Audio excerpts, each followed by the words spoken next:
It was an ordinary night in the small town of Willowbrook. The sky was clear, filled with stars, and the world was quiet. The only sounds that could be heard were the distant chirps of crickets and the occasional rustling of leaves in the wind. But that peace was shattered in an instant. Without warning, a brilliant flash of light tore across the sky. It wasn't like a shooting star. No, this was something different, something far more powerful. It was as if the very fabric of the night had been ripped open, and through the tear, something massive and glowing was falling fast.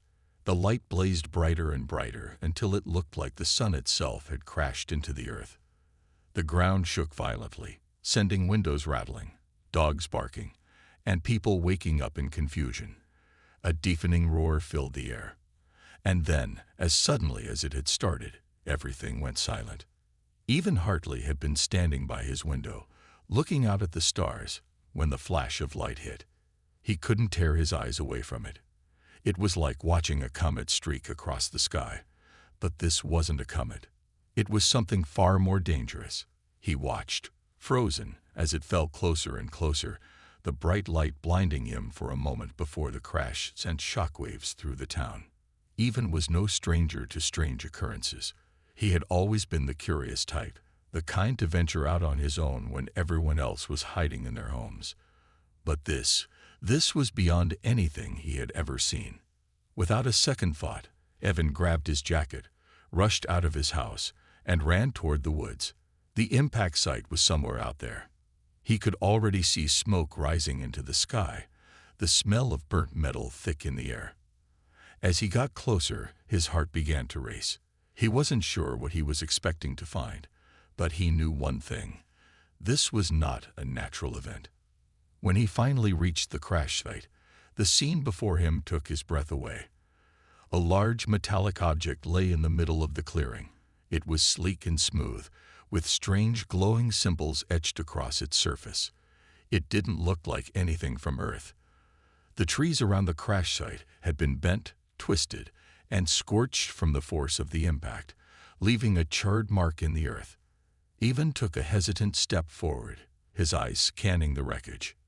There was no sign of anyone or anything moving, at least not yet. But then, as he ventured closer to the ship's hull, he noticed something stirring in the shadows. At first, it looked like a person, but as his eyes adjusted to the dim light, he realized it was something far stranger. A figure, tall and glowing faintly, emerged from the wreckage. It moved with an eerie grace, but there was something wrong about the way it walked. The being seemed to struggle, its movements shaky, as if it had just experienced a great trauma. The figure's skin shimmered like stardust, almost translucent, reflecting the moonlight in a way Evan couldn't explain. For a moment, Evan stood frozen in place, unsure of what he was seeing. His mind raced as his body instinctively took a step back. Was this some sort of alien? But no, that couldn't be right. This was impossible. The figure seemed to sense Evan's presence. It turned, and Evan saw the eyes. Glowing, intense, like twin stars that seemed to pierce into his very soul. They weren't human eyes, not even closed, but they had a strange familiarity, something haunting and beautiful all at once. Evan's heart pounded in his chest. He should run. He knew he should. But something kept him rooted to the spot. He had always been curious, always wanted to understand things that no one else could. But now, standing before this being from the stars, he wasn't so sure of what he was getting himself into. The figure, who, Evan was now certain, was not human, took a step toward him. Its movements were graceful but slow, as though each step took more effort than it should have. And then, before Evan could react, the figure collapsed to the ground with a soft thud, a look of pain flashing across its alien face. "Are you okay?" Evan whispered, his voice trembling as he knelt beside the creature. It was the first time in his life he had ever spoken to something not human, and the words felt strange in his mouth. He barely knew what to say. The alien's lips parted, but no sound came out. It was struggling to breathe, its chest heaving as if it were fighting for air. But that wasn't possible, was it? Whatever this creature was, it didn't belong to Earth. It wasn't made for Earth's air or its gravity. Evan could see that the alien's body was slowly beginning to glow, like a soft pulse, as if it were drawing energy from somewhere, or maybe trying to keep itself alive. His instincts told him to leave, to run, but something kept him from doing so. He couldn't just leave this creature out here, alone, injured, and confused.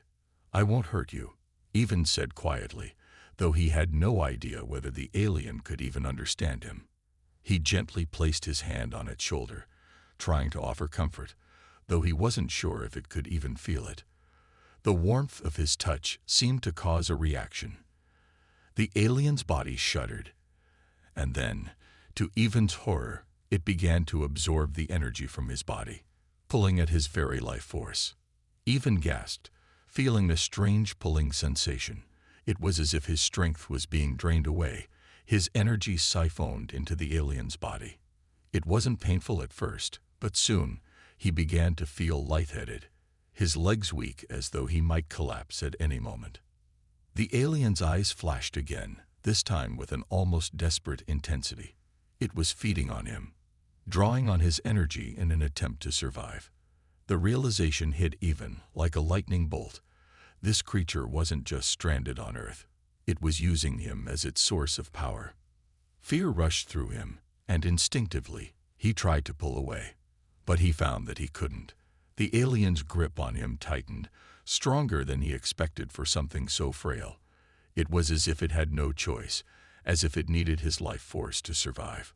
For a brief moment, everything around Evan seemed to fade away. His head grew heavy, his vision blurred, and his body felt numb. He was losing himself, his energy being drained faster and faster. But then, as quickly as it had begun, the alien released its hold on him. Evan stumbled back, gasping for breath, his heart racing in his chest. His body felt weak, but the alien had let him go. It was looking at him now, its expression unreadable, but there was something in those glowing eyes that made Evan feel a strange mix of pity and fear. The alien didn't speak.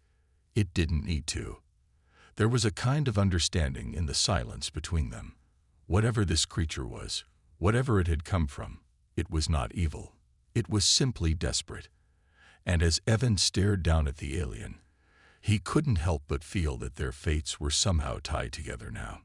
The creature needed him, but at what cost? Evan had no answers. He only knew that whatever this being was, it wasn't just a visitor from another world. It was something much more complicated, something that he was now a part of. And he wasn't sure if that was a good thing or a terrible mistake. The next morning, Evan woke up with a headache. His mind felt foggy, as if he had been in a dream that he couldn't quite remember. The strange events of the previous night kept swirling in his head. He hadn't imagined it, had he? No, he was sure of it. He had seen the alien. He had felt it. But now, in the quiet of his bedroom, it almost felt like it had all been a hallucination. He shook his head, trying to clear the thoughts. No, it couldn't have been a dream. He had been drained, weak, his body feeling as though it had been sucked dry of energy. That wasn't something you just dreamed about. It had been real, but what did it mean? Evan had to go back to the crash site. He couldn't just ignore what had happened. Something inside him was pulling him back there, like an invisible thread. He didn't know why, but he felt like he had to understand what that creature was, what it wanted, and why it had drained him of his energy. As he walked through the woods to the site, the familiar surroundings of the trees and bushes didn't comfort him like they usually did. His senses were heightened. The air felt thick with tension, and the ground beneath his feet seemed to hum with something unknown. He couldn't shake the feeling that something was watching him, waiting. He had no idea what he would find when he arrived, but he knew it wasn't going to be a simple answer. When he finally reached the clearing where the ship had crashed, it was eerily quiet. The once chaotic scene, with trees bent and scorched from the impact, had calmed. The wreckage of the alien ship still lay in the center of the clearing, but the strange glowing symbols on its surface had dimmed. Everything seemed frozen in time, like a picture that had been taken in the middle of a story, with no one to finish it. But then he heard it, a soft sound, like a faint breath. His heart raced as he turned toward the noise. Emerging from behind the wreckage was the alien. She was standing upright, though her movements were slow and cautious. Her skin shimmered faintly in the morning light, like liquid silver, and her eyes glowed with a soft, ethereal light. She looked different this time, not as weak as before, but still fragile. She seemed to be gathering her strength, yet there was something about her that felt different. She was more alert, more aware of her surroundings. Evan's first instinct was to run, to turn and flee, but his legs felt rooted to the ground. The connection he had with this alien, this being, was stronger than he realized. He couldn't simply walk away. He couldn't leave her out here alone again.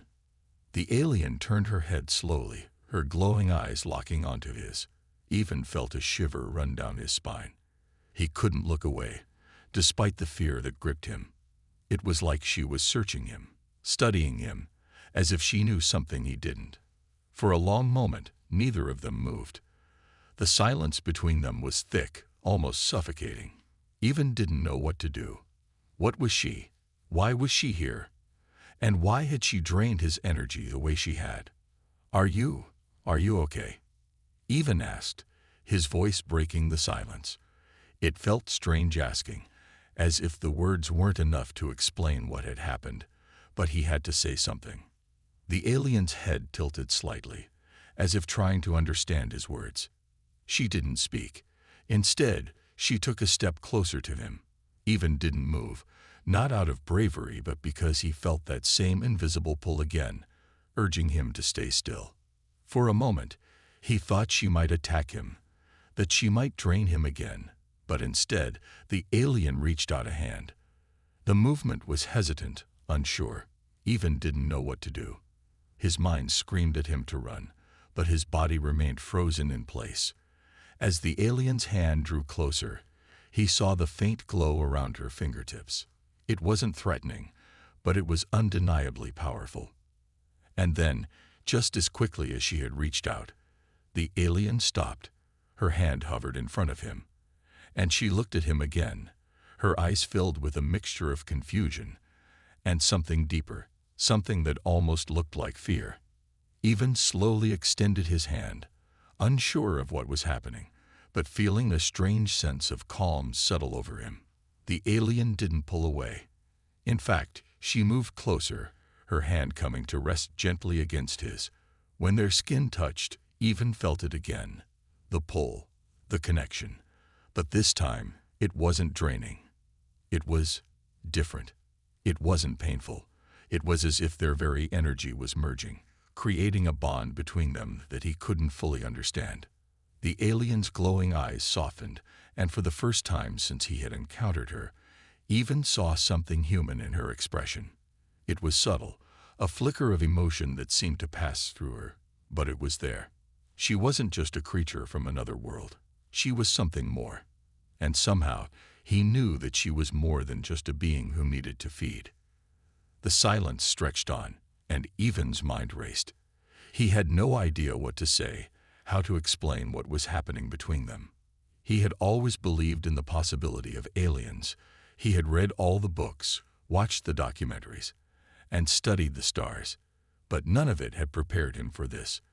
This wasn't just about survival anymore. It was something else entirely. Finally, the alien broke the silence, but not with words. She made a soft sound, almost like a hum, and Evan felt it deep in his chest. It wasn't a language he could understand, but somehow he knew that it was an attempt at communication. She was trying to reach him, to tell him something. As if understanding that he couldn't respond with words, Evan slowly lowered his hand from hers and took a step back, his heart still pounding. He had to think. He couldn't let fear control him. This alien, whatever she was, needed something from him, maybe more than just energy. Maybe she needed help. Maybe she was trying to save herself, or maybe she was trying to save her people. He looked into her eyes, his voice low and uncertain. I don't know how I can help you, but I can try. One evening, after a long day of strategizing, Kale invited Zira to join him for a walk in the gardens outside the war room. The stars were bright above them, and the night air was cool and refreshing. I don't understand why you're so hard on yourself, Kale said, breaking the silence. You're strong, Zira. You just don't see it. Zira sighed, looking up at the stars. I'm not like the others. I can't fight like them. I can't protect my people with my fists. I can only heal, Kale. That's all I've ever been able to do. Kale stopped walking, turning to face her. That's enough, he said firmly. You don't need to fight with weapons to be strong. Strength comes in many forms, Zira. Yours is in your heart. Your compassion, your empathy. Those are the things that make you truly strong. Never forget that. Zira looked into his eyes, feeling a connection she hadn't felt with anyone before. Kale saw her. He saw her for who she truly was, not for her size or her lack of combat skills, but for the person she was inside. For the first time, Zira felt truly understood. As the days passed, Zira started to take on more responsibility. She still helped with the wounded, but she also began to work more closely with Kale, helping him communicate with the other leaders and even participating in discussions about tactics. She was learning to use her heart as her weapon, her compassion as her guide. And in doing so, she felt a growing sense of confidence she had never known before. It wasn't easy. There were still days when she doubted herself, when she feared that she wasn't doing enough. But Kale was always there, offering words of encouragement and support. He never looked down on her, never treated her like she was weak. He saw her for who she was, a strong, capable person with a heart full of love and hope. And for the first time, Zira began to believe it too. One afternoon, as they prepared for another battle, Zira found herself standing beside Kale, watching the soldiers gather their weapons and prepare for the fight ahead. She had never been part of a battle like this, and the fear in her chest was growing. The thought of losing so many people, of seeing her world destroyed, weighed heavily on her heart. But then Kale turned to her, his eyes filled with the same determination she had come to admire in him.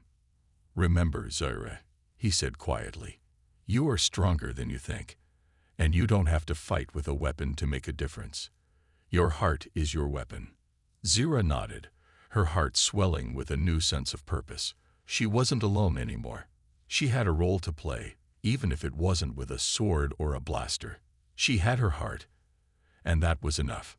Together, Zira and Kale would face the challenges ahead. They would fight, not just for survival, but for something much more important, the future of their people, and the belief that kindness and compassion could lead to victory. The days leading up to the battle felt like a long, endless wait. Zira tried to keep herself busy, but her mind kept drifting back to the same question. Would she be ready? She had seen countless warriors fight on the front lines, heard the stories of bravery and sacrifice, and felt the weight of the lives lost in every battle. Zira wasn't a fighter, and she had never been in a real battle. The thought of it terrified her. What if she froze? What if she failed her people? Kale had tried to reassure her. He told her again and again that her strength wasn't in her fighting ability, but in her heart. You don't need to be like the others, he would say. You're already enough just the way you are. The kindness you bring, the care you give, those things will make all the difference in this war. Despite his reassuring words, Zira still couldn't shake the anxiety that gripped her chest. The war wasn't just about winning. It was about saving her people, her planet. She couldn't let them down. Finally, the day arrived. The enemy had been advancing for weeks, and the Varathian leaders had decided it was time to make a stand. Zira stood among the soldiers, watching as they prepared for the battle ahead. The air was thick with tension. Soldiers donned their armor, checked their weapons, and whispered quiet prayers to the stars above. The battlefield would be vast, and the stakes could not have been higher. It was a fight for survival. Zira stood in the back, doing what she could to help. She had spent the last few hours preparing medical supplies, bandages, healing salves, and other tools that could save lives on the battlefield. But she felt out of place, as if her role didn't matter. The warriors around her were tall, strong, and ready for battle. They were built for this. Zira was small, delicate. The fear gnawed at her. "Are you ready?" Kel's voice broke through her thoughts. He stood beside her, his face serious but warm. Zira turned to him, trying to hide her nervousness. "I'm not sure I am," she admitted, her voice barely a why. The first asteroids began whizzing past their ships, some as small as pebbles, others the size of small moons. The human vessels navigated through them with practiced ease, their reinforced hulls designed to withstand far worse conditions. "Dominion fleet is pursuing," Ta-1 reported. "They're splitting into 3 attack groups." "Wait." He paused, studying his readings. "Their formation is becoming erratic. They're having trouble maintaining cohesion in the asteroid field." Park allowed himself a small smile. The Dominion ships, while powerful, were built for combat in open space. Their large size and rigid construction made them vulnerable in these chaotic conditions. "Now for the second phase," Park announced. "All ships prepare for radiation burst protocols. Ethery vessels activate the new shielding modifications." They were approaching a particular section of the asteroid field that the human fleet knew well, an area where natural radiation from a nearby pulse arc created conditions that would be lethal to unprotected ships. "Dominion vessels are showing shield fluctuations," Ta-1 called out. "Their radiation protection isn't designed for these levels." The combined fleet pushed deeper into the field, their modified shields glowing as they deflected both physical debris and deadly radiation. Behind them, the Dominion ships began to fall into disarray. Several of their smaller vessels were already showing signs of serious damage from asteroid impacts. "They're breaking formation," Ta-1 reported with satisfaction. 3 ships have already retreated. Their fleet cohesion is completely disrupted. Park keyed his fleet-wide communications again. "All vessels, execute attack pattern Delta 7. Human ships, take point. Ethery vessels, prepare for precision strikes." The human ships suddenly wheeled around, using the asteroids themselves as cover. The Ethery vessels, despite their natural aversion to such violent maneuvers, followed their training perfectly. They emerged from behind their human escorts to fire their energy weapons with pinpoint accuracy at the already damaged Dominion ships. Direct hits on multiple targets. Ta-1's voice carried a note of triumph. Enemy shields are failing under the combined assault and environmental conditions. The Dominion fleet, caught between the brutal conditions of the asteroid field and the coordinated attacks of their opponents, began a chaotic retreat. Their mighty warships, so threatening in open space, now fled from the very prey they had come to hunt. As the last enemy ship disappeared into hyperspace, cheers erupted across the bridge of the Titan. Park allowed his crew their moment of celebration before returning them to battle stations. The Dominion would be back, and with new tactics. "All ships, report status," he ordered. The responses came in quickly. Despite the extreme conditions, both human and Ethery vessels had survived with minimal damage. More importantly, the Ethery crews had faced their fears and emerged stronger.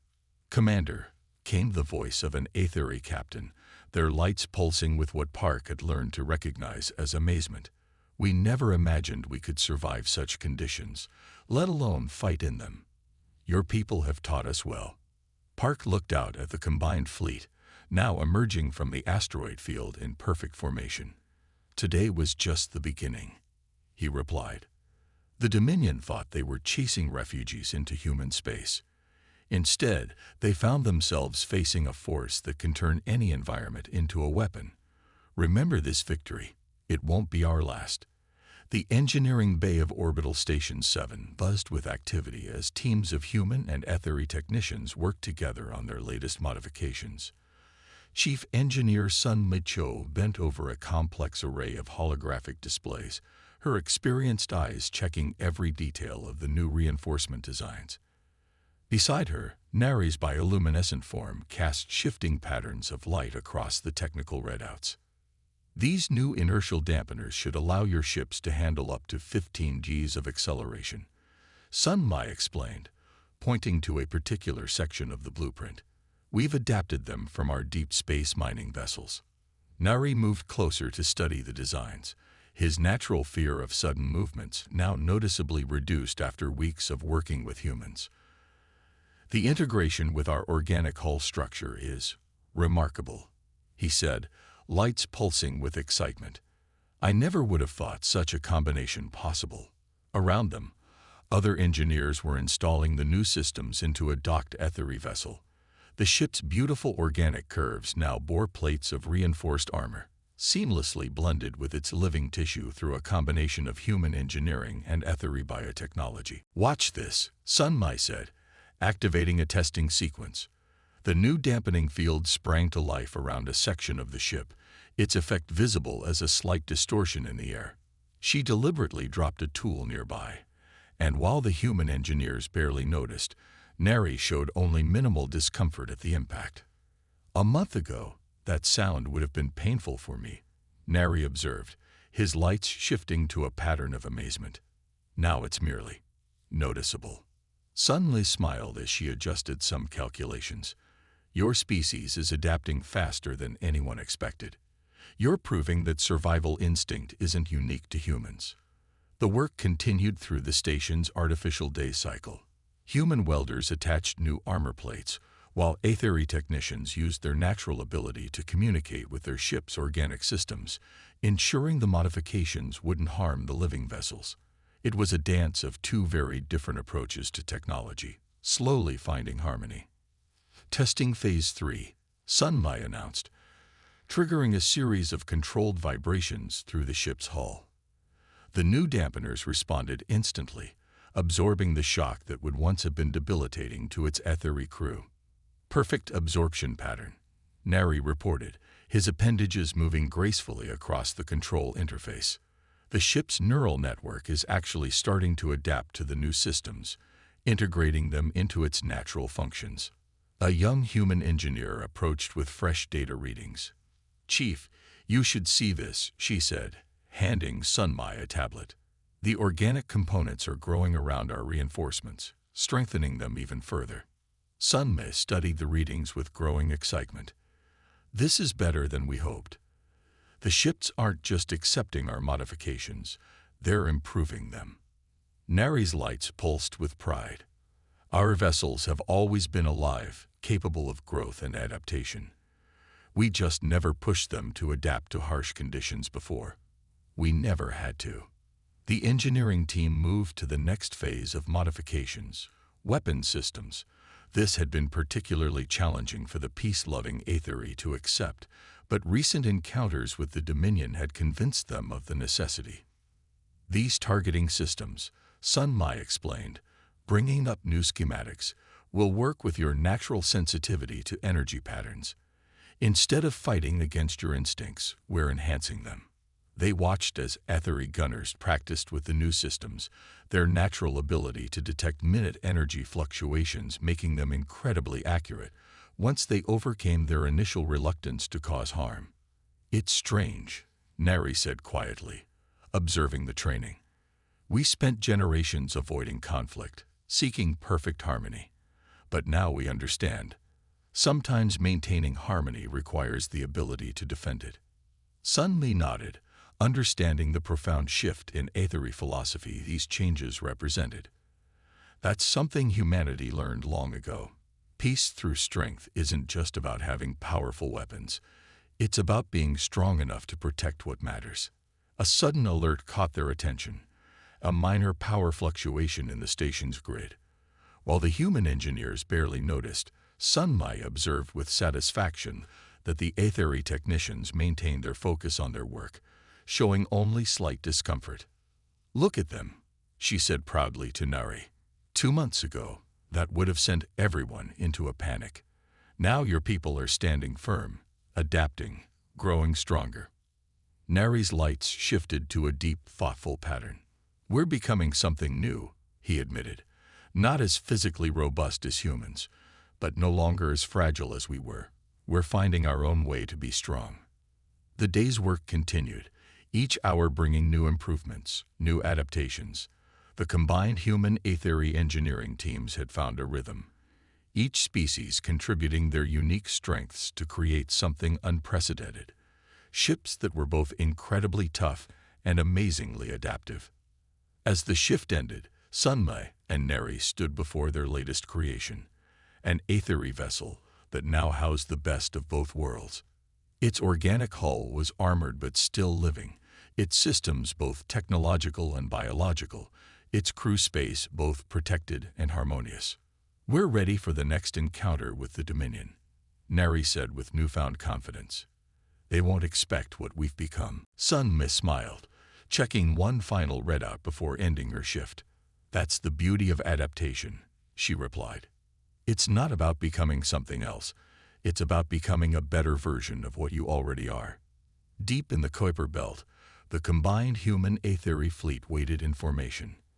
Ice clouds and radiation storms created a natural maze around them, while fluctuating gravity wells turned normal space travel into a dangerous dance.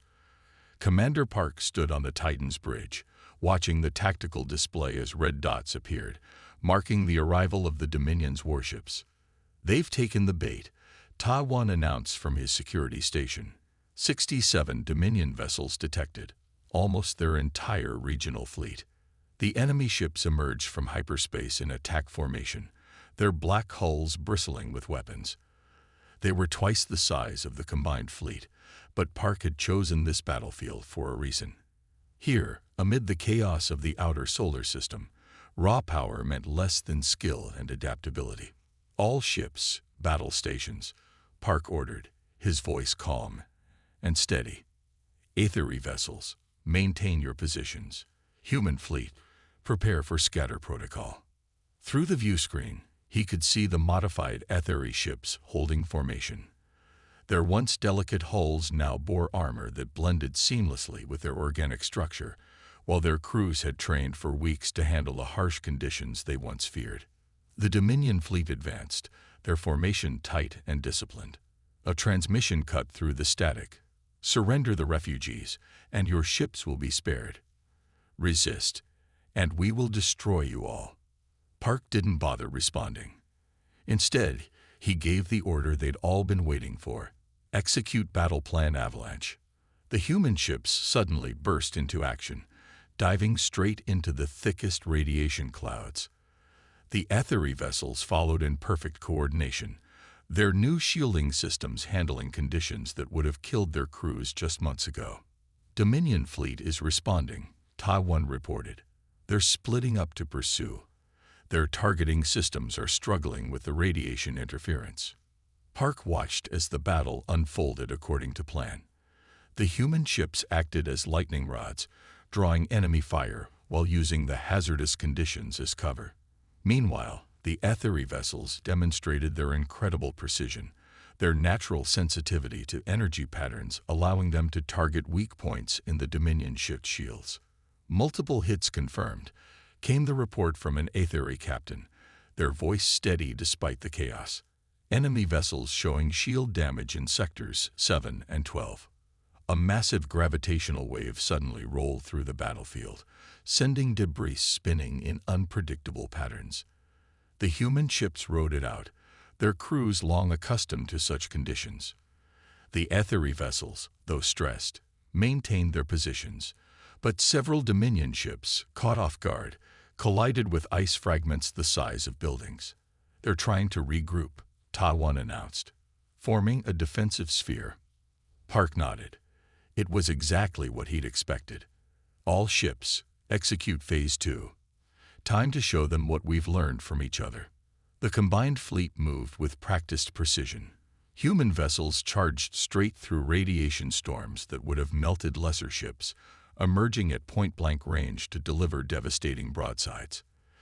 The aetheri ships, using their superior maneuverability, slipped through gaps in the enemy formation that their larger ships couldn't even detect.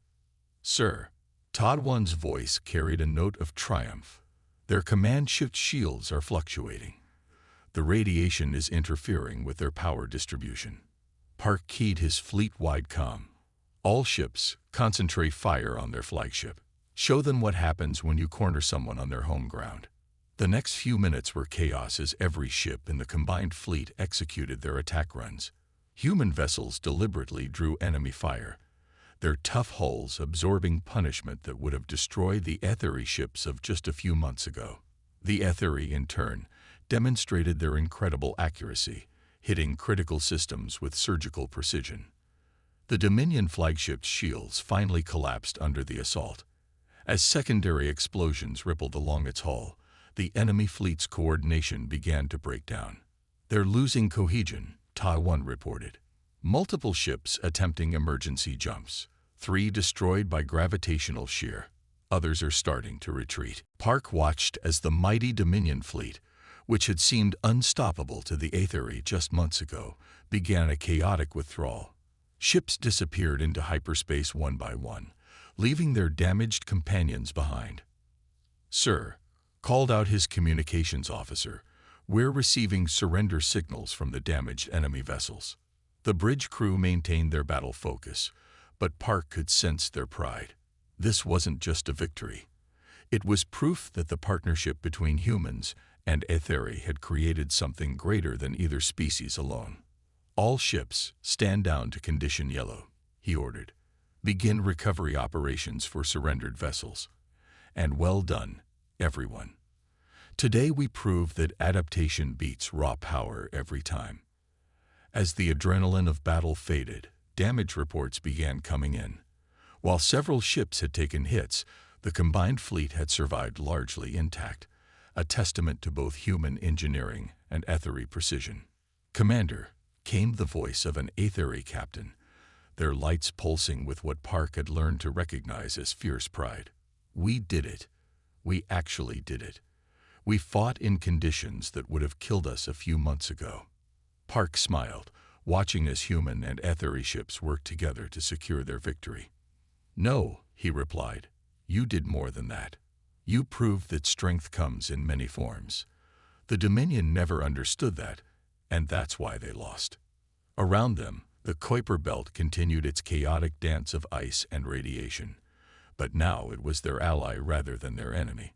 Just as humanity had learned to survive and thrive in hostile conditions, the Aetheri had learned to turn their perceived weaknesses into strengths. The battle would indeed be remembered for generations, but not just for its tactical brilliance. It would be remembered as the day 2 very different species proved that together they could overcome any obstacle.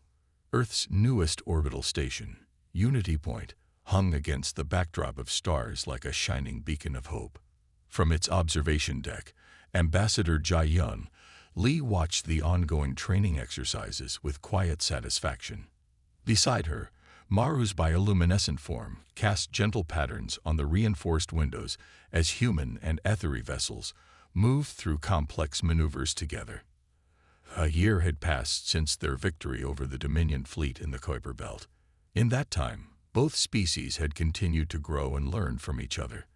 The observation deck itself reflected this partnership, environmentally controlled for Aetheri comfort while maintaining human durability standards.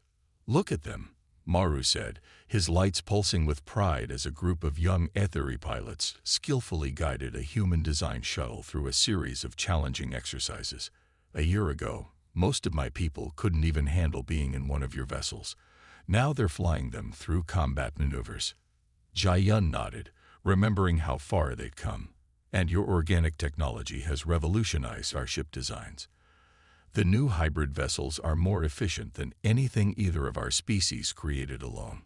Below them, a massive ship caught their attention, the first of its kind, combining human engineering with Aetheri biotech.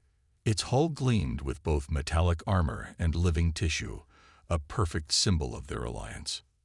"The Dominion hasn't dared to enter human space since the battle," Maru observed, his voice carrying a note of satisfaction. "They thought they were pursuing helpless refugees. Instead, they found something they never expected. They found out what happens when you corner someone on their home ground." Jai-yun agreed. But more importantly, they discovered what can happen when two very different species learn from each other. A group of human and aetheri children ran past them on the deck, playing some sort of game that involved dodging and weaving. A combination of human roughhousing and aetheri grace. Neither ambassador could suppress their smile at the sight. "That's the real victory," Maru said softly. "Not just surviving, but truly living together. When we first arrived, we could barely handle the vibrations from your ship's engines. Now our children play together as if they've never known anything different." Jai-yun watched as an aetheri trading vessel docked with practiced ease, its modified hull handling the station's gravitational fields without trouble. "Your people haven't just adapted to harsh conditions," she noted. "You've found ways to thrive in them while keeping your own unique strengths." Through the viewport, they could see teams of human and aetheri engineers working on a new defense platform. The humans provided the sturdy framework while the aetheri added their incredibly precise energy systems. What once would have been impossible due to cultural and physical differences now happened smoothly, naturally. "We've received word from other refugee species," Maru said, his lights shifting to a thoughtful pattern. "They've heard about what we've achieved here. They want to know if there's room for them too." Jai-yun smiled. "There's always room for those willing to learn and adapt. That's something humanity discovered long ago. Strength isn't about being the toughest or the most powerful. It's about being able to change, to grow, to help others do the same." A sudden alert caught their attention. A minor power fluctuation that would once have sent the aetheri into panic. Now, the aetheri civilians on the deck barely noticed it, having grown accustomed to the regular rhythms of station life. "Sometimes I wonder what my ancestors would think," Maru mused, watching an aetheri ship execute a perfect high-G turn that would have been unthinkable a year ago. "We spent generations seeking perfect harmony, avoiding anything that might disturb our peace. Now we've learned that true harmony sometimes means being strong enough to face the chaos." Jai-yun nodded thoughtfully.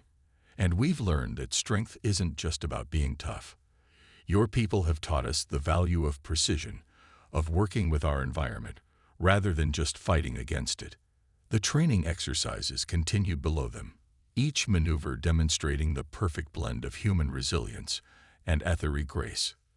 The combined fleet had become something entirely new, not just a military force, but a symbol of what could be achieved when different species came together. "The universe is a harsh place," Jai-yun said finally, watching the Earth rotate slowly below them.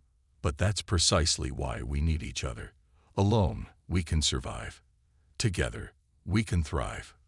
Maru's lights pulsed in agreement as they watched the next generation of human and aetheri crews prepare for whatever challenges the future might bring. The Dominion had indeed learned a harsh lesson about underestimating those who called a death world home. But more importantly, they had learned what could happen when those death world dwellers shared their strength with others. The stars stretched out before them, no longer a void to be feared, but a frontier to be explored together. And somewhere out there, other species were watching, learning, and preparing to join this unexpected alliance that had turned adversity into advantage.